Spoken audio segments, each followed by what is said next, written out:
Welcome to the Tuesday, September 20th edition of the RotoWire Fantasy Football Podcast. I'm Jake Letarski, here today with special guest in for Joe, Alan Seslowsky. Today we're going to run down the top waiver wire pickups and FAAB recommendations ahead of Week 3 of the fantasy football season.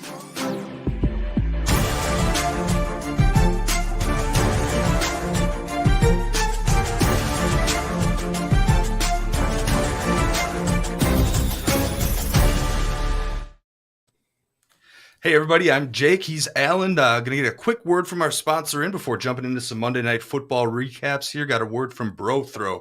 Have you ever bet on sports with your buddies? BroThrow is the only sports betting platform that lets you bet directly with friends, and BroThrow doesn't take a cut of every bet. No fees, no juice, no middleman. BroThrow is not a sports book. You bet directly against other users with no juice or vig, which saves you a ton of money over time. Betting $11 to win $10 stinks. With BroThrow, you bet an additional you bet $10 to win $10. BroThrow offers a hassle-free sign-up process that lets you get in the action in seconds, and you don't have to deposit money on BroThrow either. Instead, you pay other bettors directly, or throw out your first bet and go to brothrow.com/ROTO and use Roto as the promo code. BroThrow is free to sign up. Cut out the middleman and start betting on BroThrow. That's brothrow.com/Roto. All right, Alan, thank you so much for joining me. Joe is out ill today, so Alan, I get the pro here to come step in and join me here. How's everything going today? I'm going good. I just need some fantasy teams to come through here, dude. I've had a rough start, and it's like no fault of my own. It's somebody else's fault. Of course, I didn't, make my own picks, but yeah, I think this is a good waiver wire. Last week was a little shaky. After we talk Monday night, I'm going to need your help getting me, getting me up to speed on the waiver wire, because tight end has been a complete headache for me this season. Yeah, I know. I wrote like 6 options down that we'll get there, and we'll kind of debate some of the best ones. But yeah, it is a pretty crazy waiver wire week. Week 1's always so difficult because you want to overreact, and maybe some of these things are mirages and not necessarily true. Joe and I went for like an hour and 10 minutes last week trying to like get every name down in the books. Some of those names we got and are still going to be relevant. Some of those names we'll have to go over again. But let's start with Monday Night Football here. We got to recap those games since Nick and Jeff have last been on. Starting off with Bills, Titans. Absolute slaughter by the Bills here, 41-7 in the third quarter, and that's when the Titans threw in the towel, put in Malik Willis, Hassan Haskins, Josh Allen and Stephon Diggs had monster fantasy days before in basically 3 quarters here. Any takeaways from this? Bills still your Super Bowl favorites?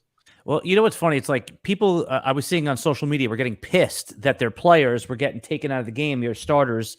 But meanwhile, the reason they're getting taken out of the game is because they got you where they needed to get you. I mean, if you just saw the final numbers, don't get greedy, okay? Don't get greedy.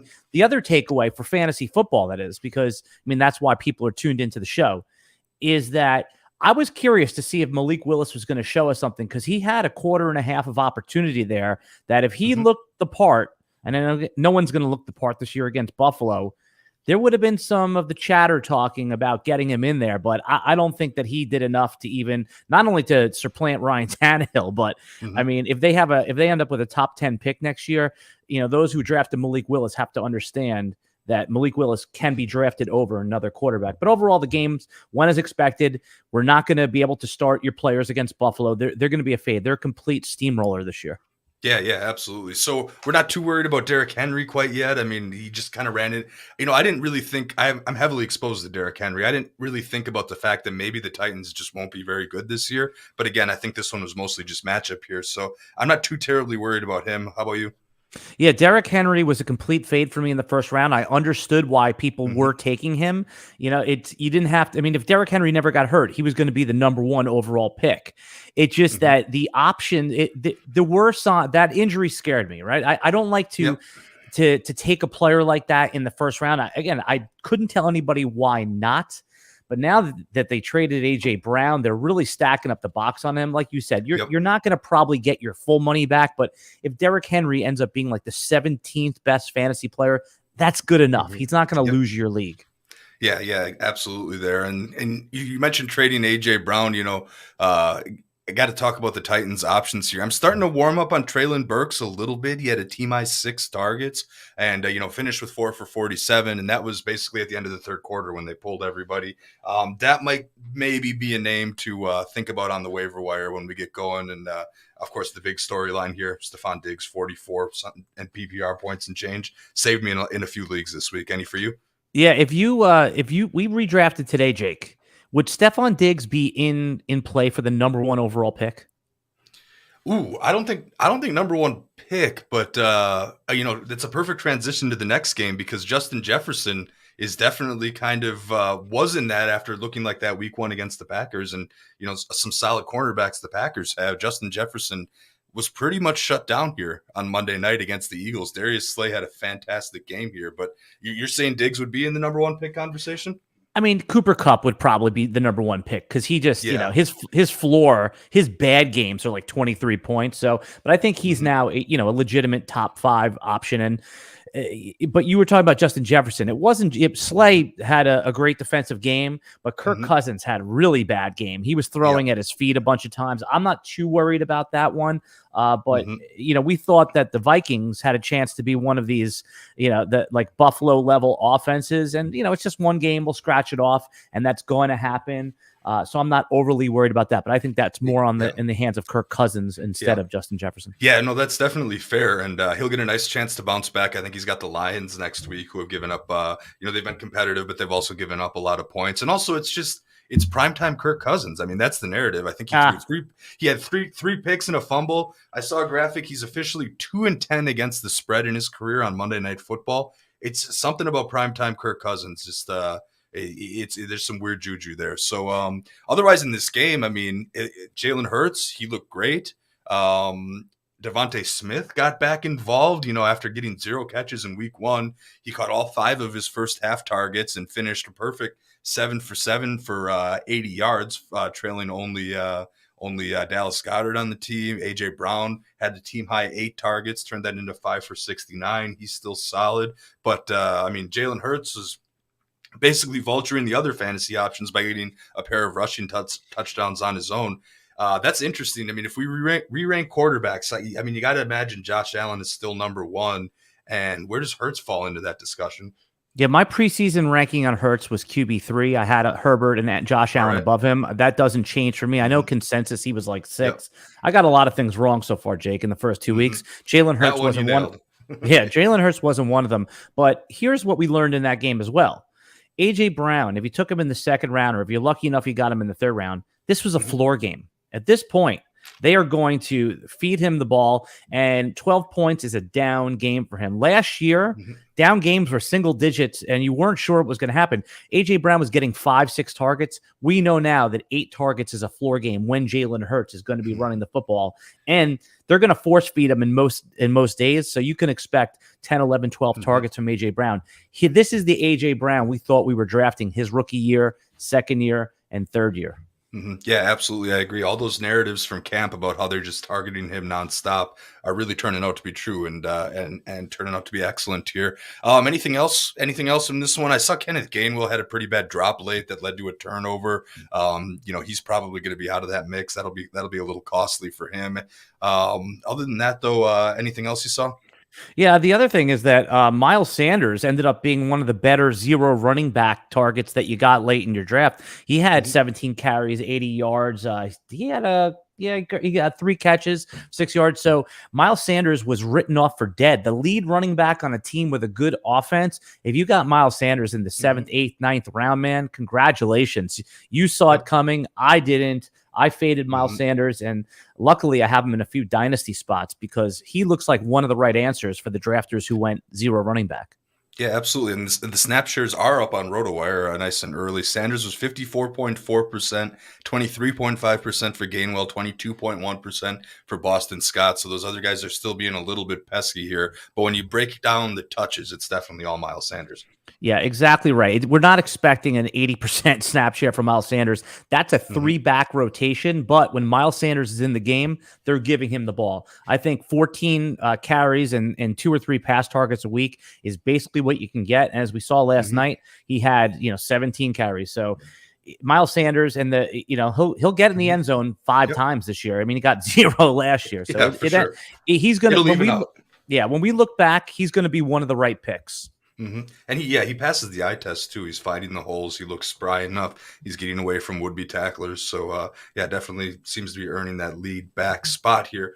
All right, so let's jump to the meat and potatoes here, the waiver wire portion of the show here. I took most of these percentages that we'll refer to, percent ownership, from Yahoo leagues later on Monday night. Obviously, those are subject to change a little bit due to first come, first serve waivers. We're going to try to stick to options that are under 50% rostered. There might be a few that pop up a little bit over that maybe get a mention, but the guys we're going to focus on are under 50%.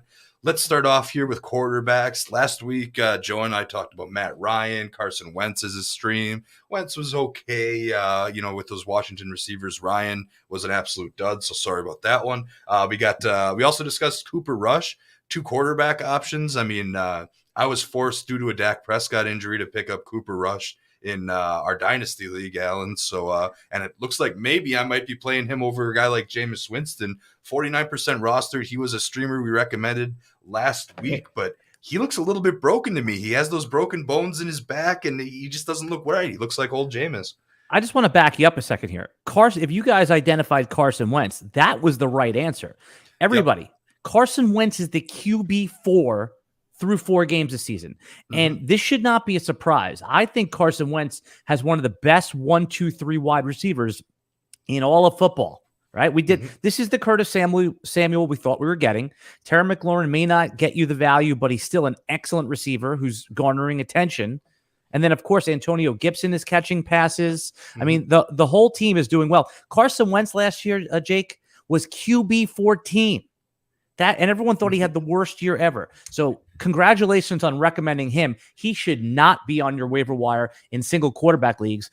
I'm thinking about picking him up and benching Aaron Rodgers when I have bad matchups. Forget the name value. Let's look at the fantasy value moving forward. Yeah, no, that's absolutely an interesting point and a good call, especially with Rodgers and Matt LaFleur focusing so heavily on the run and doing it with so much success last week. He got that was ruled a shovel pass, and the first one wasn't. Those are basically run plays, but you'll take those points. But you're right, that becomes an interesting dilemma there this week here. So looking at the rest of the streaming options here this week, their usual suspects don't have great matchups. I mean, Matt Ryan's against Kansas City. Looking down the ownership list, Mac Jones has the Ravens. Daniel Jones has Dallas. The few names that stood out to me, I'll name a few of them, and then maybe you can pick your favorites or anyone that you're behind. I mean, obviously, Trey Lance, he's out for the season, right? He needs to be talked about in 2 quarterback leagues because Jimmy Garoppolo, only 5% rostered in Yahoo leagues, and is next up. His upcoming schedule is okay, at Denver versus the Rams, at Carolina, at Atlanta. So he's a pickup option. I also still think we have to talk about Marcus Mariota. He's at Seattle, tough place to play, but with the running back woes over there, we'll maybe get to in a second. He's got to run the ball more, and I don't know, they need to scheme him a little bit better because he's got weapons that aren't being used. And also the sneaky one that I found was Geno Smith, only 6% rostered. He's home against Atlanta this week and at Detroit next week, so a pretty favorable stretch. Any of those names stand out to you, Al? Yeah, I always love Marcus Mariota with the upside in single quarterback leagues. In your Superflex leagues, he's obviously going to be rostered already. Marcus Mariota, QB 14 through 2 games, and I think those have been floor games for him. Marcus Mariota has that 100 yards rushing plus a touchdown plus 2 passing touchdowns in any game. I'm not ever too worried about him, and they haven't even gotten Kyle Pitts going yet. Right? Exactly.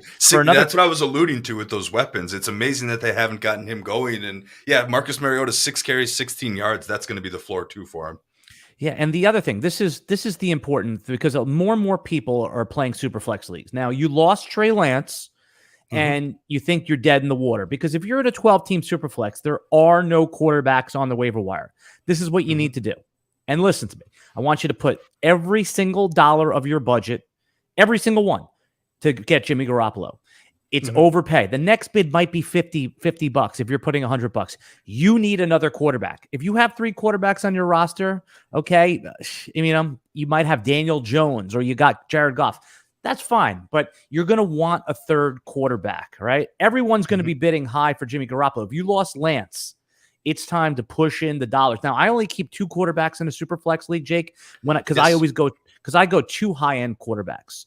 So if you're going to go like Lamar Jackson and Trey Lance, then you don't always get a third guy. But if you played the quarterback game, so I think the conversation is more interesting in Superflex. But do you agree? You have to push everything in. Now, if Jacoby Brissett and, like you just said, Geno Smith are out there, fine. Maybe you can game the system a little bit, but the quarterbacks don't come up that often. Yeah, my only Superflex league is a 10-teamer, so it's a little less challenging. And I started off with Josh Allen and Jalen Hurts, right? So that was a beautiful final night for me. I broke 200 this week. It was fantastic. But love the victory. So there are guys that are out there that are actual starters on the waiver wire and that are worth it. I got to check to see if he's available in our Dynasty League because I don't know how much I can trust Jameis Winston playing through those injuries. I don't know how much I can really trust Cooper Rush. So in our single quarterback 14-team Dynasty League, I don't know if I'm going to push all the chips in. I mean, I put like a quarter of the chips in to get Cooper Rush last week just because I needed to have a backup. But yeah, I hear you. If you're in a 12-team Superflex where you can't have starters, go ahead and push it in for Jimmy G if you need him. Here's another thing. If you have Mitch Trubisky, like I'm rolling him out in a 14-team Superflex, Mitch is on the ropes, man. Like I'm thinking that at halftime, we could come out. I mean, the fans last week were chanting for Kenny Pickett.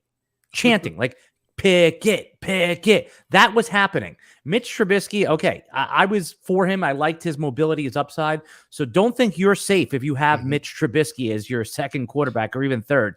That's another player that you're going to want. Jimmy Garoppolo's don't come up that often. The next couple backups that we might see, God forbid Josh Allen gets hurt. So you're going to see like Case Keenum types. Jimmy Garoppolo is a top 32 quarterback, and he's available on your waiver wire today. Yeah, absolutely. Go get him now. You heard the man. Alan is our Superflex expert pretty much here. The go-to guy for Superflex at RotoWire has definitely got the most experience with that here. We're going to get to running backs in just a second, but first I'm going to stop for a quick word from our friends at Blue Wire.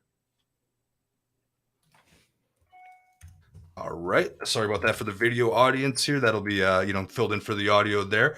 We got some running backs to talk about. It's actually a pretty running back heavy week. Last week, Joe and I discussed Jeff Wilson, who, turned out to be very productive and looks like he's probably going to be worth some of those fab bids that are out there. We talked about Jalen Warren, who at the time we assumed Najee Harris had a high ankle sprain, was going to miss several weeks. That didn't quite pan out here, but, I'm still holding on to Jalen Warren in a couple leagues because of because I feel that the Najee Harris thing could break eventually and he'll miss some games. But you just said something very interesting right there. I too am with you that I do not trust that this is the last time we're going to hear about Najee Harris's foot. Right? I feel like this is going to be popping up. I'm going to treat Jalen Warren how I treated Alexander Madison for the last 3 years. Exactly.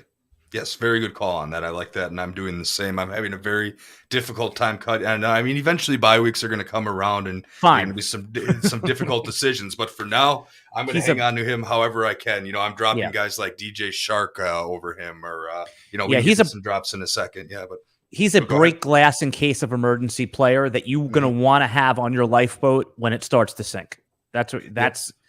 Because as we know, Tomlin likes to use one back. I know no one loves Pittsburgh, but when Kenny Pickett does get in there, the offense is going to change dramatically. Absolutely. I agree with that 100% here. So also talked about hit on Khalil Herbert, Rex Burkhead, Dontrell Hillard. Of course, Hillard got hurt. Burkhead kind of fell second fiddle to Pierce, at least in terms of the rushes. Herbert was down to around 20% of the snap counts. So some of those didn't work out, but of course the headliners did. We got a couple headliners that we have to talk about this week, Alan. And to me, it starts in Arizona. We'll see what's going on with James Conner, follow his practice report throughout the week here. But the backups are Daryl Williams, Arizona. Right? Yes, Daryl Williams and Eno Benjamin. And I'm not sure I'm buying the narrative. Okay, so I watched your sneaky ads video with Jeff, right? And you guys seem pretty sure that Daryl Williams was going to get the early down work, and that makes him kind of one of the top pickups for this week. Is that what we're thinking? So that was Jeff's opinion, right? By the way, Jeff's got a great pulse on this thing. He likes having the early down back versus the pass catching back. My opinion differs a little bit, but I understand where Jeff's coming from. Yeah. He compared it to James Robinson and Travis Etienne. He said to me, he said, which one of those guys would you rather have? And I said, yeah, it's because James Robinson is an elite running back. It's time to call him an elite running back. Like if we redrafted today, James Robinson is a top 20 pick in fantasy football, right? I mean, he's right there in the conversation with Nick Chubb. That's what I think. So I see. I don't know. It's a little. I like Chubb a lot more, but I guess maybe there's some confirmation bias because I like Chubb before the season. Then you know what? Chubb belongs in the end of the first round, like he usually goes. It was a criminal. He was criminally going at the end of the third round for some reason. I don't even know what it was. But back to the Arizona running backs. Yes, I like the pass catching running backs, especially in this offense. So I think the truth of the matter is nobody really knows. And if Daryl Williams is going to be the preferred option, I'm okay letting the room fight over him and spend a quarter of their budget if I can get a 15, 16, 13% Eno Benjamin. So though, like you pointed out, Jeff likes the early down back. I'm gonna go the other way with this one. Yeah, I'm actually with you on this one, Alan. I expected to get some resistance here, but so let's take it from the beginning. Williams 4% rostered, Eno's 11% rostered because he was getting maybe a little bit of love in the past week as a third down guy that could be productive, independent of Connor's status here. But like I said, I heard all that narrative of Williams getting the early down work. Now I always read Jerry's backfield breakdown every single week. It's one of the most, I think it's one of the most helpful pieces that we offer on RotoWire. And granted, the Cardinals were behind in the second half, like several scores behind in the second half for most of that game. But Benjamin was getting 64% of the first down snaps in the second half. Now, again, you attribute some of that to being behind, but I don't think it's a lock that Williams gets the early down work. And of course, Benjamin gives you pretty much all that PPR upside. I'm with Benjamin as well. What are you thinking for a FAAB bid? Do you go as high as 10%? I mean, everybody that's listening to this podcast knows the season of their league, right? They know how to how people bid. Are they aggressive? Are they timid? Just put a couple dollars. Is it a 10-team league? Is it, who do you have on the bench? So if I'm going to call Eno Benjamin a 5 to 10%er, but if you're in a 14-team league, man, and running backs just don't come up, Eno Benjamin is likely to maintain to have a role even if Connor doesn't miss time. If Connor's coming back and he's a little bit ginger, I think that you could expect Eno Benjamin to get 5 to 8, maybe 10 touches a game, including carries, and either way, whereas Daryl Williams may see the bench if Connor's back. So I like 5 to 10%. If you're in a deeper league, you can go 15%, but in a one size fits all, 7-8%. Yeah. I like where you're going with that. And in those deep leagues, he can be a guy that you throw in the flex, regardless of Connor's status. 4 targets in week 1 and week 2. And the interesting part is week 2 against Las Vegas, he had 3 rushes inside the 20 and 1 inside the 10, 1 target inside the 22. So again, some of that is definitely game flow, but everything I'm seeing seems to lean Eno Benjamin as one of the top options here. Let's keep things moving though to another running back. This is a higher rostered guy that has came up quite a bit. His name is Raheem Mostert with Miami. He outcarried Chase Edmonds on Sunday at 55% of the snaps and 11 carries compared to Edmonds, who had 51% of the snaps and 5 carries. I think there are 2 red flags for me with this. 1, it's going to switch off on a week-to-week basis, be a hot hand thing. And 2, you have to have very low expectations because they have the Bills this week. Yeah, you said it right, Jake. As usual, you're speaking truth and you're speaking logic. Stop doing that. Let's get a little crazy right here. First of all, can we call him Raheem must start at this point, right? I mean, he belongs in your lineup. I know it's the Bills, but Mike McDaniel, the former, was he the offensive coordinator of the 49ers before he came over? Raheem Mostert was his guy, man. I mean, he brought him over with him. And Raheem Mostert, I think in that game last week, 4.7 yards per carry. We know that he can get to the edge.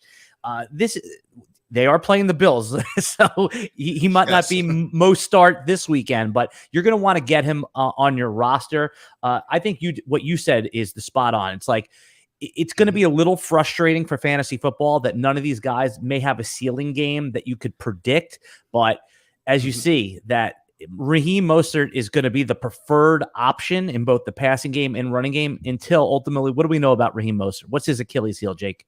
He just can't stay healthy until he gets hurt. Yep. Right. I mean, last year it was the first play of the season. So, crack him while you got him, right? So yes, exactly. Yeah, throw him out there. And we don't have routes run data in quite yet for week 2, but he did run 11 routes week 1. And this Buffalo game, you can make a narrative where they'll be behind and need to throw to him quite a bit. They both had 3 targets last week, or 3 receptions. I don't have it in front of me. So the cat, that was the surprising part, that both Edmonds and Mostert had the same amount of pass catching work. So if that's going to be, and he's going to double his running output, you're not going to cut Chase Edmonds, obviously, because we know Mostert can't stay healthy. Exactly, you're going to want him, but you're going to rest Chase Edmonds on the bench. And Mostert's like a sports car, man. He's a finely tuned sports car. If he's not 100%, he doesn't work. So just one little spark plug goes out. You're going to want to park him on the bench, see what happens. You may not have a better option against Buffalo, but don't expect much next week, like you just said. Yeah, absolutely. So what are we thinking for FAAB if it's a 10-team league, or maybe someone cut him in week 1 after his performance where he was out-touched by Edmonds and, not too impressive in week 1. I could see that happening, for the uninitiated. Is it still a 5 to 7% type guy? Because that's kind of where I'm at. I would do a keep him honest bid with Raheem Mostert, because someone else is going to pick him up. They're going to pay 15% for him, and then they're going to drop him after a bad week with Buffalo, and then you're going to pick him up the following week. Exactly. Yep. Looking, we mentioned this a lot. Looking at the drops every week is, a great way to get your waiver wire prep started here. Now, Joe and I like to go over pretty much all of the names, whether we agree with them being viable pickups or not, just to give everybody a complete picture here. And here's one we can go through a little quick. Tyler Algier for the Falcons, 14% rostered. He had 10 carries on 18 snaps last week here, but I don't know about you, Alan, but to me, he doesn't pass the eye test. I saw some of those clips that cut together all his carries. To me, he seems to run right into traffic almost every time. You only had one run where you saw a little bit of vision. I don't know. I'm not seeing it here. Can you tell me if I'm wrong on that? Your vision's 2020, my friend. Now, he was a college linebacker, before he was a running back. So at BYU, he was a 5th round pick. He's a 5th round running back that we thought had depth chart clarity. Everyone forgot that Cordell Patterson is treated like a full workhorse running back. Now Algier was a healthy scratch and undoubtedly will get a shot at the goal line. We don't know exactly his usage yet, but it's not someone that you can roster except in the deepest of leagues. Yeah, pretty much no pass catching upside too, right? Yeah, he's a bowling ball. I mean, there's a lot of smart dynasty guys that do like him. I drafted him, somewhat aggressively in these dynasty leagues, but for redraft, man, especially if Damian Williams makes it back, who they had slotted to be their number 1 running back, I think he's somebody else's problem. I wouldn't take him just yet. He'll be useful at some point this season. This isn't it. Yeah, anybody in San Francisco that we want to look at here?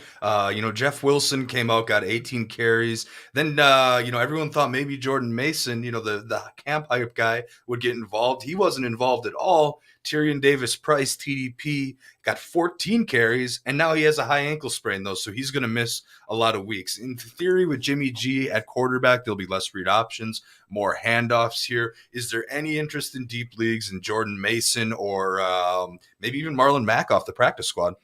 Yeah, this is how Jake, you've been playing fantasy football a long time. You're asking all the right questions here for the audience. What you want to do is you want to try to roster the time to roster Jordan Mason, the rookie running back, was last week. You got him for $1 or 5%. You're going to have to pay for him now. You just correctly identified 3rd round rookie Tyrion Davis-Price is out for a month at least. Could be 6 weeks. Elijah Mitchell, starter, out for 2 months. So we're down to Jeff Wilson, who impresses nobody. He's had his own injury history here. So next man up is Jordan Mason. He's now time to he's a 15%er at least. He could be a 20%er, and you're not going to be able to start him this week. But if Jeff Wilson goes down, man, he's a 50%er next week for teams that are in desperate need of a running back. So he's the guy you want. I think that you just said something that I hadn't even thought of yet. Jake, it's brilliant. Marlon Mack, $0 bid, $1 bid, because he's the next man up. You always want to get to the 3rd guy. So if you have roster room for Marlon Mack, wow. Didn't even think of that one. Very sharp call. Yeah, that's one that especially in your very deep leagues, that you can get them for nothing now instead of having to pay the farm the following week here. So a couple other backs we can run through pretty quick here. Jerich McKinnon's only 6% rostered. He looks to be an RB2 in Kansas City and probably the primary handcuff to Clyde Edwards-Helaire. He actually outsnapped Clyde Edwards-Helaire 47% to 44%. The usage wasn't really there. 4 carries, 2 targets. Any FAAB on him, or is he more of a backup bid? Yeah, I mean, he's going to have a role regardless. I'm in a couple leagues where I had to roll him out as a starter. I'm not so sure he's the handcuff as he is the complementary back right now. For example, like if Clyde Edwards-Helaire went down for the count, we might see Isaiah Pacheco get 10 to 12 carries. Right now, it's Clyde Edwards-Helaire. It's his show. They're going to sprinkle in Jerich McKinnon. And, if you're in lean times and you need that 8 to 12 points, Jerich McKinnon's your guy. I think he's a 5% or less. And Isaiah Pacheco, which I know you have on your list, he's someone that I've added for $0, $1 because he was dropped last week. He's probably on the waiver wire now, and he's the one. He's the one injury away guy in my judgment. The one injury. Okay, that's fair. Because I was thinking so you mentioned Pacheco. I was going to ask if he was on your cut list by any chance here, and you're still trying to hold out. Yeah. I think he's cuttable. You can't hold everybody, Jake, right? You can't hold anybody. But what I like to do is I like to go lean and mean at wide receiver when I draft, right? So I have my wide receivers. I only carry 3 or 4 wide receivers. And then I load my bench up with guys that are one injury away for, what they call like tomorrow's news, right? Of being the starter. So, I'm still holding on to guys like Sony Michel, Pacheco, where I can. I know not everyone has a, deep bench. And, not that those guys are going to give you any fantasy production today. But this time next week, when you're here with Joe, you could be talking about them as the number 1 pick, the number 1 waiver. Absolutely. I always try to identify a couple possible cuts, just because that's often the hard part of these decisions here. The Baltimore guys, Kenyon Drake, Mike Davis, those guys can go. Yes, I would hold on to Khalil Herbert if I could, but his snap count and usage certainly wasn't encouraging. Week 2, Jerry in his backfield breakdown mentions Christian McCaffrey is getting the highest snap share of any running back in the National Football League. So can we afford to handcuff him with Foreman and Chuba Hubbard when we don't know exactly who it's going to be afterwards? That could be a decision you might have to make. And I'm definitely not advocating cutting Rashad Penny, but that looked like a full-on committee in Seattle this week with Kenneth Walker back and even Travis Homer getting in the mix here. So there's some names that maybe you could be forced to part ways with to get some of these receiver pickups that we'll get to in a bit, because there are definitely some big pickups there. Any other cuts or anything else on running backs before we move on, Alan? Yeah, if you have a wide receiver, you talked about DJ Shark, right? He had a great week 1, a 0 in week 2. I mean, if you picked up on spec like a Paris Campbell, the wide receivers that you really have low confidence in, those are the guys you want to cut. I'm with you. I'm not ready to cut the Khalil Herberts. We just talked about it a second ago. 1 injury away players that can be projected for 15 touches if the starter goes down. Those are guys that you want to roster on your bench. The wide receivers that you just don't know. I mean, if you have to pick them up on game day, that's fine. Those are the type of players I'm looking to cut.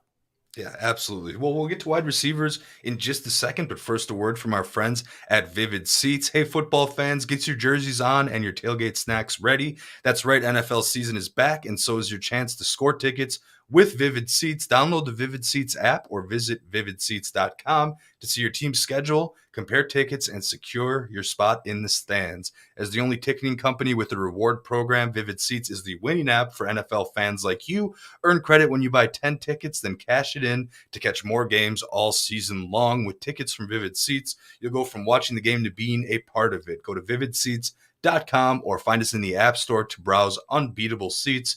We'll see you in the stadium. All right, wide receiver time here. I think some of the best pickups here from. Oh yeah, go ahead. Before someone asked a great question on Twitter. I just want to, if Tua is there, they want to go back to the quarterbacks. Pick him up in single quarterback leagues. I think that it's not just that he had a good game, a 6 touchdown game with those wide receivers. That's your priority pickup for the quarterback. 20%, even in a single quarterback league, if you're having troubles. So I didn't count Tua because he was drafted in a lot of leagues, but I could see why he might be on the waiver wire in single quarterback. Exactly. I just checked for the heck of it. He's 63% rostered, so it doesn't quite meet our threshold. But yeah, you're right. I think that's the no-brainer here. Yes. Even if he has bad games, the weapons there are going to be just absolutely outstanding. So overall, those guys we talked about, Jimmy, Mariota, Tua is your guy.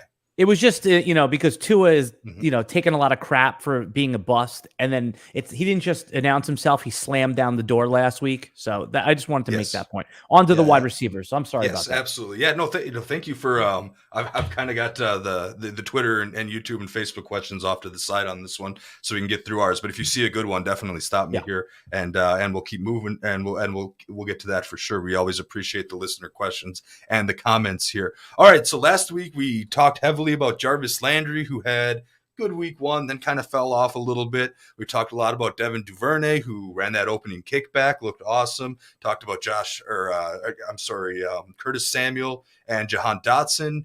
We talked about DJ Shark. He's probably moving to the cut list. Robbie Anderson touched on Dortch. So some of these guys are still interesting. I mean, I'm still interested to some degree in Devin Duvernay, but he, I believe, got injured, if I remember this correctly. Yeah, had to leave that game early, so I have to be careful on that. The thing with Landry and the Saints wide receiver situation is that I thought it would take a little longer for Olave to really come through atop of that, and he ended up leading the team with 13 targets, and Jameis was targeting him on deep routes too. So that makes me a little less. I don't know if I'm putting Jarvis Landry down on my cut list yet because there's still some PPR utility, but I'm definitely not as high on him as I was at this point last week. Yeah, I mean, last week's game against the Bucs was a total S show, right? I mean, as far as it was 3-3 through most of the game. And what we saw is when Jameis is going to open it up a little bit, I mean, Jarvis Landry is going to be a player that he's going to, target there. I mean, we hear a lot about Jameis's broken back, by the way. So I just want to give a little clarification on something that I saw on Twitter. Again, we're not doctors, we're not medical experts, but I thought this was interesting. Is that you've seen, think about like a traditional skeleton that used to be like in your biology class in high school, and those little like knobs that are on the back of the spine. Those are the things that Jameis has that are fractured. So it's not like his back is broken. It's those little nuggets on the back of things. So that can be pain managed, right? I mean, whatever that means. So Jameis is going to be fine on game day. I'm sure it's little discomfort leading up to the week. So any of the ancillary pieces that are attached to Jameis, and I agree with you, I'm not ready to cut bait on Jarvis Landry. That just game you knew was going to be a slugfest and a defensive and the under, kind of came in. So. Yeah, I was probably over-representing the Jameis thing. It at the very least made me cringe every time he took a big sack and had a 300-pound lineman fall on top of him. I'm like, that has got to, because I've been that lineman crushing people before, and I just, from the other end with a broken back like that. Anyway, though, let's get to arguably our top pickup for the week here and our cover boy, and that is Garrett Wilson from the Jets here. He had a team-high 14 targets, finished with 8 catches for 102 yards. 2 touchdowns. Elijah Moore, his main competition, on the other hand, wasn't really super involved in this contest. Now, when we talk about the Jets, we have to talk about the fact that Wilson will probably be back in a couple weeks, and who knows what their preferences will be different, between Flacco and Wilson. But Garrett or Zach Wilson, I should say, because Garrett Wilson, he looks like a guy that could defy that and might not matter. I mean, he seems to pass the eye test. He looks great. I guess, are you with me on this, Alan? And, is he the top overall target this week? All right. Full disclosure here, Jake. I was in full fade of Garrett Wilson in redraft and even in Dynasty. And I think that there's a lot of Jets bias attached to that the Jets haven't been good. And Garrett Wilson was one of the top wide receiver prospects of the last 3 or 4 years, right? And he was drafted in the top 10 of the real NFL draft. He's a player. He has more draft capital than Elijah Moore. Let's forget that. We just saw Elijah Moore last year, and we were very impressed. I think you are right to say that Garrett Wilson, I mean, he is going to be the true alpha. That's what we're seeing. He's commanding targets. Now, the elephant in the room is that we're going to have a quarterback change, but not while the Jets are winning. That was one of the best comebacks. I mean, so un-Jets-like, wasn't it? That was like such an un-Jets-like occurrence. I mean, I had completely written them off, even against the Browns. Like I had basically taken a slight nap, after lunch in the late red zone run. I wake up and I'm like, what the heck just happened here? I would have never guessed that one. funny enough is that if you were watching the DirecTV Sunday Ticket feed, it crapped out for an hour. You may have missed the end of that. So it was. You obviously weren't watching. Were you watching on Sunday Ticket on DirecTV? I was just I watched Red Zone on YouTube TV. That's okay. So no, you had it, but the DirecTV. So I was good. Yeah. The DirecTV subscribers, I think, missed the end of that game, which is crazy. And that has got to be infuriating. Yeah. Back to Garrett Wilson. Yes. All right. Like it's adjusting to what we didn't think was going to happen in the preseason. That's what fantasy football is. It's trying to adjust before anyone else does. It's not often a wide receiver that's going to command 8 to 10 to 12 targets a game comes up on the wide receiver that on the waiver wire. Jake, I'm a drunken sailor with my spending. There's one league I'm in. I'm going 100% fab on him. Now, I'm not recommending you do that in your league, but if you want Garrett Wilson on your team, I don't care who the quarterback is. The genie's out of the bottle. Don't be late to adjust. Go get Garrett Wilson, whatever that means, especially if you need wide receiver help. Right on. See, I was thinking in my head 30 to 35%, but I don't think that's going to cut it. Like in our 14-team stake league, actually, I'm sure he's picked up in there. But I don't think that's going to cut it. So, and always, I like your drunken sailor philosophy. I think we need to patent that and write a book or a thesis or whatever. Because early in the season, weeks 1 and 2, you're picking up guys that could be game changers for 16 more weeks. Right? You're not you're not saving your money for the end of the season. For your big guy in week 14, although that could help in the playoffs, you're picking up starters for potentially the rest of the year here. And just looking at the trends here, Garrett Wilson went from only 48.1% snap count up to 63.6. Elijah Moore is still the leader in that, and actually Corey Davis is on the field even a little bit more. But Garrett Wilson's making the plays, and 14 targets is not something to just brush off. It's something that absolutely means he will continue to get heavy usage there. So great choice for the cover boy, top overall pickup. Man, 40% fab here, or 100% if you want to do the drunken sailor philosophy. But again, it's like, will you be if you spend? Let's say you put in 35 and someone else puts in 38.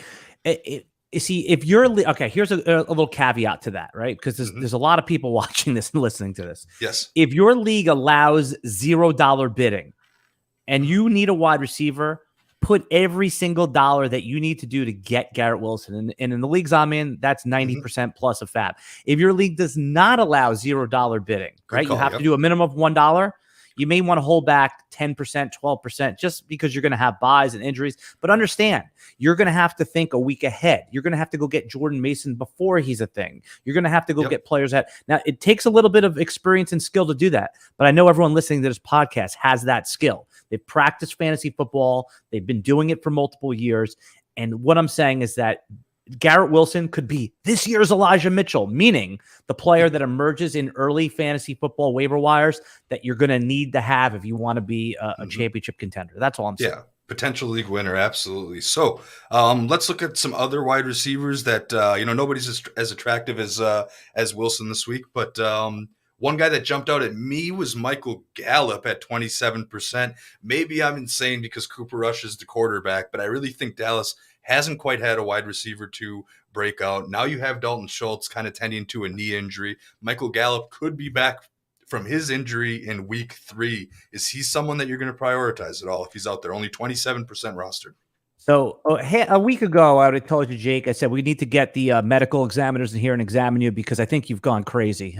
But Michael Gallup is interesting. I usually don't lean into the injury guys, but with the injury to Dalton Schultz, this makes a credible pass catcher like Gallup a little bit more interesting. I'm not so sure you're going to have to pay anything more than $1 or $0 bid to get him. The problem is Gallup himself is, usually the athletes are like so optimistic. He has not been that optimistic, and he's going to be eased in. I don't think that he's like a push people out of the room to go get him player, but if you have the bench room, I think you can get him for $1, and it's a good hold. But as we saw, Noah Brown, who came onto the fantasy scene last Thanksgiving, showed again that he's a credible NFL receiver. We don't know who Cooper Rush has chemistry with. So I like the idea of adding Gallup, but I don't think you're going to have to crack open the piggy bank to get him. Yeah, fair enough. And all these guys that we're talking about are really just kind of backup bids for Wilson at this point. So something in there. And yeah, Noah Brown, 88 and 85% of the snaps. So he's definitely involved. But I think that's what Gallup cuts into when the time comes. Another name that's came up a lot is only 35% roster. That's Jacoby Myers from New England. Entering Monday, he's tied for 13th in the league with 19 targets for 2 weeks. Through 2 weeks, he's been, the knock on him is that he doesn't score touchdowns ever, but especially in full PPR leagues, I think he had 18 points in full PPR, and he's going to be a very consistent force here for me, and I think he's worth an ad too. Yeah, no, you said it right. Jacoby Myers is such a boring pickup that I love guys like this, man. I mean, all right, so you're going to get 2 touchdowns, 4 touchdowns this season if you're lucky. But look at the targets, man. 13 targets, 6 targets. You saw your floor and your ceiling game from him right away. I love it if you have him as your wide receiver 4, but I'm in a pinch, man, in some places where I lost Mike Evans next week, right? He's suspended for 1 game unless that appeal goes through by the time you've heard this. I need a wide receiver that has a reasonable floor, and Jacoby Myers is it. Yeah, I'm in a league where I've got Godwin injured, and I've been rostering DeAndre Hopkins, and I am, even though it's only a 10-team league, it's full PPR, and I'm perfectly confident putting Myers in as my wide receiver 3 here. A couple other options. Here's a sneaky ad that you guys talked about the other day. Sterling Shepard is 11% rostered. Basically, my question is Sterling Shepard who we thought Kadarius Toney would be? Shepard was out there for 87.1% of snaps. He's the guy that Daniel Jones is looking at, and Kadarius Toney is an afterthought and arguably a drop candidate at this point here. But is Shepard the guy you replace him with? Could you see a 1-for-1 swap there? Yeah, I mean, Sterling Shepard and James Robinson are single or double-handedly rewriting the narrative on Achilles injuries, right? I mean, that's what the real story is here now. Sterling Shepard, it's not really an upside play, but you know what? Brian Dable has really come through in the first couple of weeks, right? He has this team. Looks like it. Yeah, he's one of the coaches that if you're a Giant fan, you're happy you have him. You have the exact opposite feeling last year or the year before when they hired Joe Judge, right? So yes, exactly. I don't think that Sterling Shepard possesses the upside that Kadarius Toney has. I mean, when you see Kadarius Toney, just in the few touches he gets, it's always so electric. And I gotta figure that could this be like what we saw last year with Brandon Ayuk with Kadarius Toney? Like he's in the doghouse and then post-bye just has that mega breakout. I agree with you. It could be time to cut bait with him, but you're going to be sick when someone else picks him up, Kadarius Toney, and has Sterling Shepard's fine. I mean, I think that he's certainly worthy of a roster spot, but as you saw, I mean, look, he's playing 10 targets. That's there. It's not great. Who are they playing next week? Yeah, they're playing Dallas. Sure. If you're in desperate times, it's not someone I'm putting more than 5, 4, 3% on to pick him up. Yeah, I think I'm with you there. Shepard warrants a mention, and he's definitely worth having a head of dead roster spot. And if you have Shepard and Toney on your team, I think maybe Shepard is the guy you put in your lineup this week, but I'm not quite sure I agree with cutting Toney quite yet. Just a couple more receiver names. Rondell Moore, very similar to Michael Gallup, at least in my eyes, except for a more favorable quarterback play. I guess we'll see because the Call of Duty beta thing comes out this week. So it doesn't Kyler Murray have a terrible correlation with that, but we'll have to see about that. But anyway, Rondell Moore has missed the first couple weeks. He's only 20% rostered, could be back this week. He's pretty similar to Michael Gallup. Do you have any preference, at least when it comes to those two? Yeah, I mean, fantasy football, injuries are going to find you. So I never lean into injuries. And I'm sure you'll find a lot of, great players. Joe Bartle, who does this podcast with you, I've had this discussion with him many times, and he doesn't agree with me. He's someone that he'll take the injury discount, and I don't blame him for it. Joe's a good player. He's always in the top. The advice that I give the audience is injuries are going to find you. Don't go look for them. These guys have to show me. I'm not willing to take Rondell Moore, Michael Gallup, these types of guys, because you can't play them the first week you pick them up. And then what happens when that first week, if they have like 3 for 25, right? Yep. You can't play them the second week. Then that third week, they have a good game on your bench, and then you put them in, they have and then you're just basically before you know it, they're hurt again, right? Right, exactly. So if you're desperate, if you believe in the upside of these guys, you want to take a shot, I understand. It's just not how fading injury optimism will always make you money in fantasy football. Mm-hmm. All right. Yeah. I can definitely see that philosophy. I'm holding Rondell Moore in a 12-team keeper league that I can get away with using the IR spot at least. Yeah, because IR is different story. Yeah, because it's I mean, we only get 2 keepers, but he's someone that I still think has a good amount of ceiling there, and I have him in a 14-team just redraft 2 because I have Kyler Murray and I wanted a little pair there. So that's where I'm holding him, but I was surprised to see him at 20%, given some big playability and ceiling there. But that is a good philosophy though too, Alan. I can see wanting to be injury averse. And by the way, I faded Joe Burrow last year, and I was completely wrong. So, I faded. Well, I faded Jamar Chase last year. Everyone can take their lumps, right? Right. I'm just saying, like, he was. I just meant like coming off the ACL injury from the previous year. Yeah. So I was fading injury optimism, and you know what? In the first month of the season, I was right, but then I wasn't right. So. Yep. I'm just saying over time, fading injury optimism is a plus EV proposition. We did have a question in the chat, and I thought this was interesting on the topics of wide receiver. Cole Beasley was signed to the practice squad at Tampa Bay with all their injuries and suspensions. I mean, Cole Beasley is a professional wide receiver. In your 3-receiver, 14-team leagues, 12, if you're desperate at the position, is he worth putting a bid on? I'm unsure. I want to get your take on this on Cole Beasley, who he's 33 years old at this point. I mean, but he is playing with Tom Brady. He's like a young kid on this team. Yeah.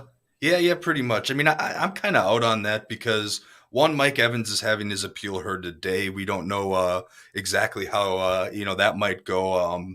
And then I still think, I mean, for at least 1 week, you have Perriman and Russell Gage and even Scotty Miller. These guys, maybe not like Darden and Geiger. Like those guys are still going to be ahead of the guy they just signed. And then you think 2 weeks down the road, and then you're probably getting Evans back, and you should have Julio back as well. So like, how far down? And they might even have Godwin back.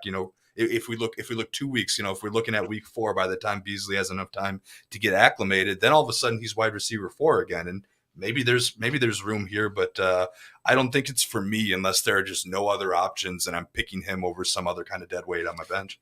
Yeah, it was someone that I took note of, but it's, no other team knocked on it. The only guy that would be, if he was signed off the scrap heap, that I would be proactive to get would be Will Fuller. Even though he's on the back of a milk carton at this point, no one even knows where he is. He might be walking the earth somewhere. But Will Fuller is the only player that's unsigned right now that I would be interested in and put a reasonable bid on. Okay. Yeah, I hear you there here. Real quick, I put Sammy Watkins on the list because historically the wide receiver 2 in Green Bay has been, productive. And, you want to talk about injury history and not letting injuries find you. I mean, he did lead the snap count in week 1. He was number 2 week 2 with Alan Lazard back. Rodgers seems to trust him more than the rookies, and possibly rightfully so. The rookies each only, Watson and Doubs got just a couple of touches here. I saw even a quote Sammy Watkins had about how the receivers are expected to block and how he actually enjoys it. There's still some prime years here. But for me, that's somebody that maybe wide receiver 3, deep flex. I'm not crazy interested, especially given the revert to the run heavy offense and the fact that these running backs are getting a ton of targets as well. Yeah, I mean, Sammy Watkins is he should be rostered in most leagues, right? I mean, we know that. And while he's, he's only getting, a handful of targets, 3-4 targets, but he's been mostly productive. I mean, he had 90 yards in that last game. He absolutely, until he's like the wide receiver version of Raheem Mostert, right? Until he'll be, until it's like, use him while you got him if you need him, and then when the inevitable injury strikes, it's an easy cut. Yep, right on here. So some cuts. We talked about Tony, maybe hanging on to him a little while. Shark being a possible cut. Sky Moore's on my cut list this week. He didn't even catch a pass. He at least in redraft, maybe he catches on a little bit later, but it's looking like that one might be a dud. So I wanted to ask about Moore, and then how is your patience running thin with Darnell Mooney at all? Yeah, it's funny. Jim Coventry and I, Tuesday night, that's tonight for anyone watching live, will be on SiriusXM hosting. And one of the topics that we're going to literally put our boxing gloves on and I think we're going to actually fight is over Darnell Mooney. My friend Jim Coventry is having a little bit of take lock on Mooney.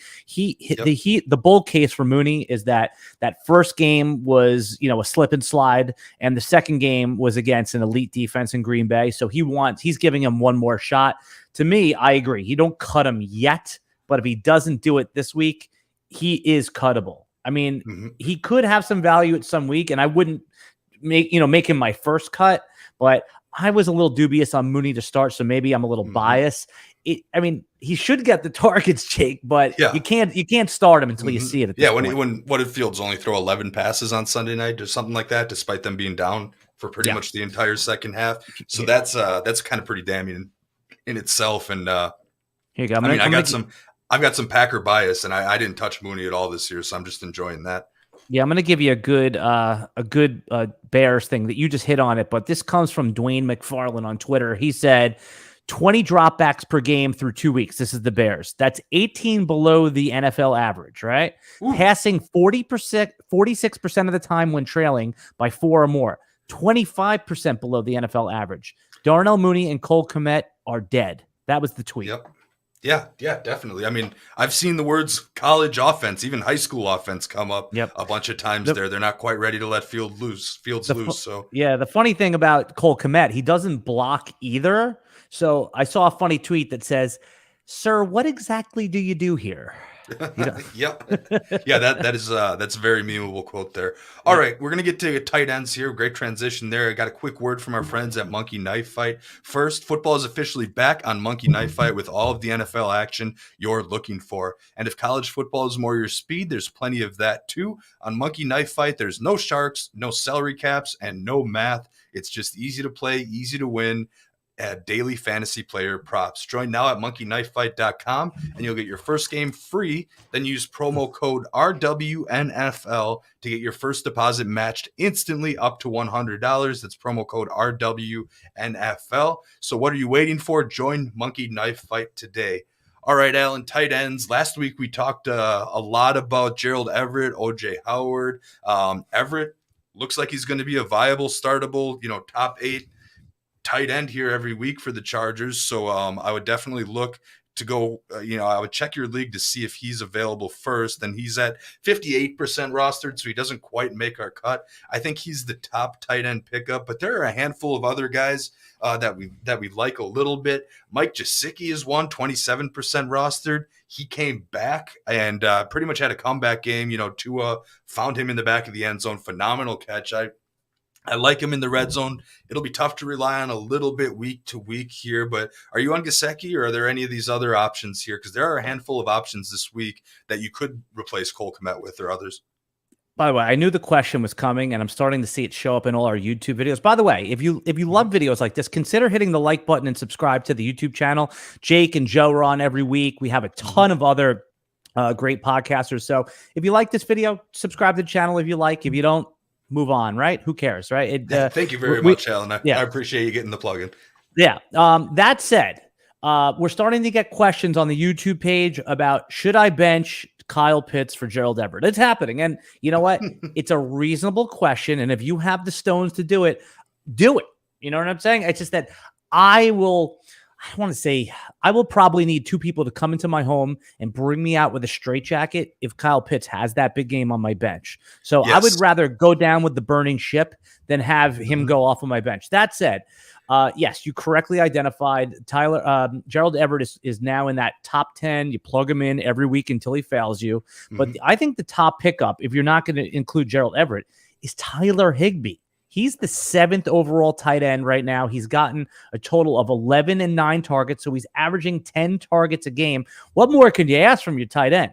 While Van Jefferson's out, that's their wide receiver 3 on the Rams. It has been Higby that has been sucking up those extra targets in the middle of the field. This isn't an upside play, Jake. This is a single, and it's okay to hit a single. Safety. At the top. Yeah, absolutely. Yeah. We talked about Jacoby Myers. This is a similar vein, Not everyone on your lineup is going to have a 40-point ceiling every week, but it helps when you're not taking 1s and 2s in some of these roster spots, and these guys are going to get more than that. That's right. A tight end is a complete headache for tight end punters like myself, unless you took Kittle or Mark Andrews or you waited to the 4th round to get Darren Waller. Tight end has been a complete headache. This is Tylenol for the next couple weeks. Yes, the only thing with Higby, 67% rostered here, so the availability is definitely drying up. So there we might have to look at a couple other options if you have to stream a tight end, for example, if you're a Dalton Schultz owner, or that comes into play.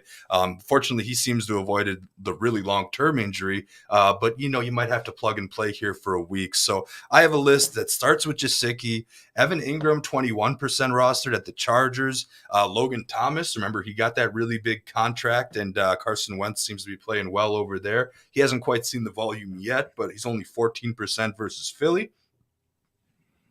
I'm not so sure about Hayden Hurst at 16%, against the or for the Bengals here.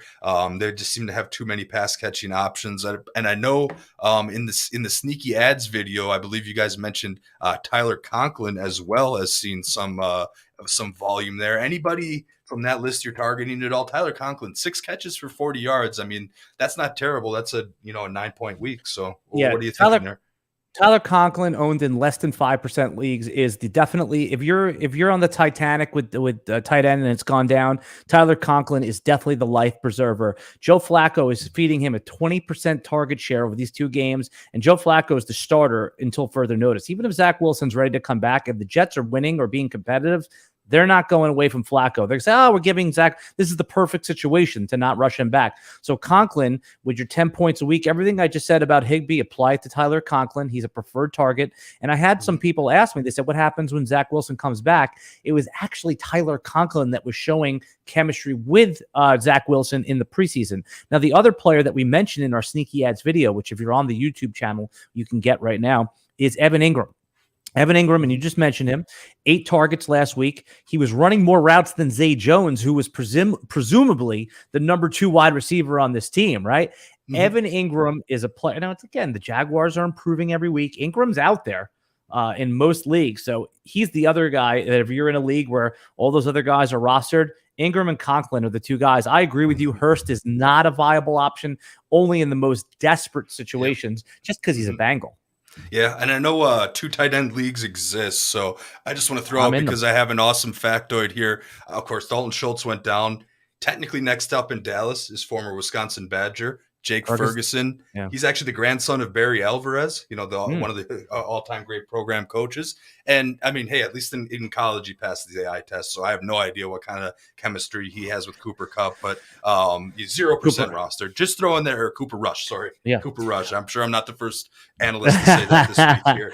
But okay. You're right. Ferguson's a dynasty darling. A lot of the dynasty bros like him, so I love that you know what? Because not just 2 tight end, Cooper Rush, we don't know. A lot of times the backup quarterback has chemistry with the backup players. So when they're running with the 2s in camp, it could be Cooper Rush who had chemistry with what's his name? Ferguson, right? That's it, Jake Ferguson? Yeah, Jake Ferguson, yep. Yeah, I like, if you get shut out on all those other guys, it's not that you're going to start him, but if Dalton Schultz is out, you may want to roster him, not just in 2 tight end. I love that call.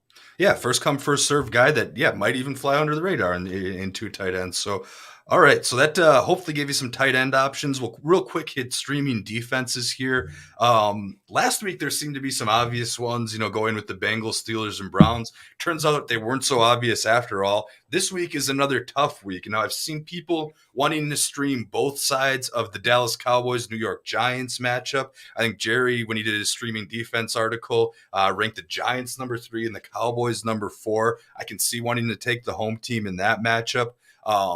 I'm slightly interested in some NFC North teams. Minnesota is home where they play very well. They get the Lions, who they've kind of been on a tear this year. They've been a little dangerous here scoring points, but Minnesota's an option. And Chicago is 4% rostered versus Houston. I like them because they're the home team. They actually, even with the Packers getting Elgin Jenkins back, a huge addition for their offensive line, the Bears definitely got to Aaron Rodgers several times here, enough to make me a little bit uncomfortable here. So the Bears can at least get home, and this is Davis Mills and the Texans after all. And Payne mentioned the Eagles at 33% versus Washington.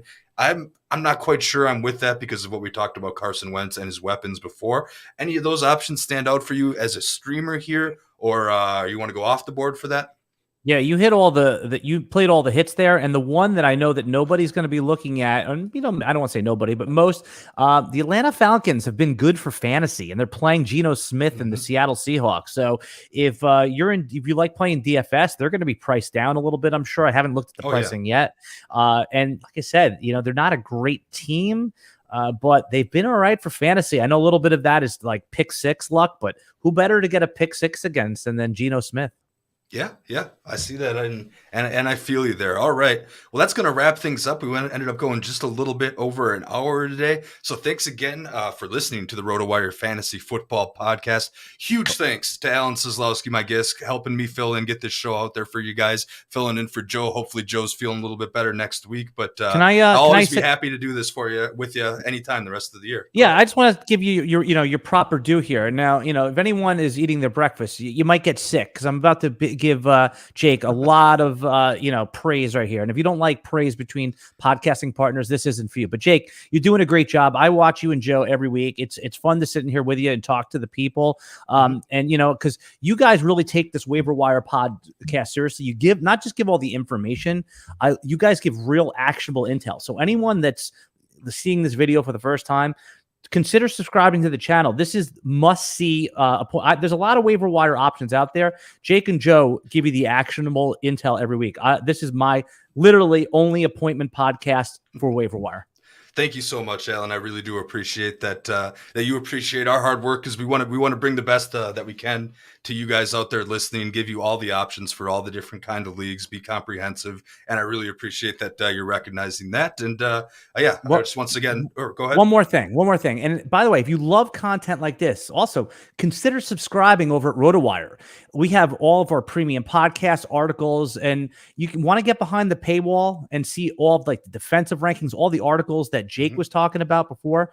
You could do it for free. 2 days, Jake. All they need to do is go to rotowire.com/try and just put in your email. There's no credit card. There's nothing to cancel. Yep, you just get in there and the paywall unlocks for 2 days. Yeah, absolutely. We have so many great writers across the site, in addition to our great media and video hosts like Alan over here. I mean, Kevin Payne's doing the waiver wire every week. Jerry has his backfield breakdown, defense streamers. There's just so much useful content that I can't help but relay on this show sometimes. It's a key part of my prep for this show, as it's put in a very easily digestible manner there. So, man, I love doing all those plugs. I think that's about it for the plugs. Thanks again for listening. Rate and review the pod if you can. Smash that like button and subscribe. And thanks again for joining me today, Al. Good luck in your leagues.